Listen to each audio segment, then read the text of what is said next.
is putting money at the bottom of the pyramid where the majority of Kenyans are. And I don't know whether you heard me on the day of inauguration. If you watched the TV, I had a very strong speech about the country we inherited. The truth of the matter is that by the time we arrived in government, the coffers were empty. There was nothing. And we have started from scratch. And I want to start before you today proudly to tell you that the economy has started showing signs of improvement. And PS National Treasury is here. As we speak today, for the first time in 7 years, at the closure of the financial year on June 30th, we had disbursed total entitlement to the 47 county governments. We don't have a debt. As we close the financial year on June 30th, we had disbursed 44 billion to the members of parliament for the CDF. And when we came into office, we found we had a debt of 9.6 trillion. And Kenya was almost being auctioned. And the president made a decision. Very simple reasoning. We found ourselves in a hole. And he said, when you find yourself in a hole, the first thing you do, you stop digging further and figure out how to get out. So we stopped borrowing, especially domestic borrowing. And what was happening is that the government was borrowing at 14-15% because of state capture and conflict of interest. The very people who are in government borrowing, they owned the banks that the government was borrowing from. So you can imagine there was no even negotiation on the interest rate because the decision makers are making profit out of government. Progressively, the economy is showing signs of revival, and that is shown by the fact that we have also honored our debt disbursement, our portfolio. All the loans that are due, we have paid. Because much as we are having problems, you must honor international obligations. Waswahili wanasema, dawa ya deni ni nini? Kulipa. We have paid. And with this expected bumper harvest, in another 24 months, the signs of the economic improvement will be felt by the people of Kenya. Of course, we have a few challenges that the people we defeated are still in denial. They have refused to move on. I don't know why. Because what happens if things don't work out, you just move on and start life afresh. And when we brought the finance bill, which was enacted by Parliament and it became the Finance Act, they decided to go to the streets using that as an excuse. But I want to tell you that is not the reason. Because the leader of opposition was in government through the handshake. The price of 2 kg unga was 230 shillings. He never called for demonstrations then. We have succeeded in bringing the price of unga from 230 to 170 through production, by subsidizing production as opposed to consumption. He is calling for demonstrations, but that is not the reason.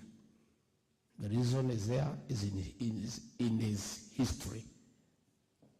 Every election, he has used violence to be allowed to come into government. If you remember, in 1997, when he lost elections, he started demonstrations, and President Moi, the late, brought him into government as Minister for Energy through cooperation. In the year 2007, again, he lost to Mwai Kibaki. There were chaos, there were deaths. He was brought into government through the nusu mkate arrangement. Again in 2017, he lost elections. He brought violence. He sowed fear to Uhuru Kenyatta. And Uhuru Kenyatta, because he's a Sarah Kibebe, he brought fear. Allowed him into government. You know what happened? The Jubilee agenda was put aside, and that is how we have a debt of 9.6 trillion. He is trying to sell fear to us so that he can come into government through another handshake. I want to tell you here today that that is not possible, because that is giving into blackmail. If you read the penal code, Cap 63, blackmail is an offense. It is a crime. So sitting with somebody who is blackmailing you is partaking the crime. So those church leaders who are telling us to sit with that man so that he can cool down are asking us to commit a crime. President William and I are not willing to commit a crime. So there will be no handshake. There will be no arrangement. We ask him to take his rightful role as a leader of opposition and hold us to account and oversight us and criticize us for good governance. Because that is what the Constitution provides. And that is why we had allowed these demonstrations to go on, because the Constitution allows the right to picket, to demonstrate, and all that. But Article 37 says those demonstrations must be peaceful and the participants must be unarmed. What we have seen is violence, is chaos, and the country was almost burning. So we made a decision that that character has never done a peaceful demonstration. And any demonstration he does will end up in chaos and violence. So we have said it will not happen. And in those 3 days, that matter was dealt with conclusively. They had called for one for Wednesday. I have told they have been postponed. They have postponed. There is no postponement. You cannot postpone something that will not happen. It's just trying to please his supporters. So I want to assure you that there is no political problem in Kenya at all. The people on the 9th of August made a decision, and the will of the people prevailed. The losers went to the Supreme Court as per the Constitution, and they were told they have no case. And they moved on, they didn't have a problem. They only came to say there is a problem 6 months later. Somebody cannot steal your cow and you find it is not there and you are okay. Then 6 months later you say your cow has been stolen. It's not possible. So I want to assure you that Kenya is stable, Kenya is secure, the government is in full control, and the matter of those demonstrations have been brought to a closure. It will not happen again. And we want to appeal to everybody to go back to work. And I want to say in all fairness, I think it is wrong for you to ask other people's children to go and fight the police in the streets and get killed, when your own children, you have sent them to the East African Legislative Assembly to go and legislate. Because what you do, if you think this thing is good and real, let your children be in the forefront.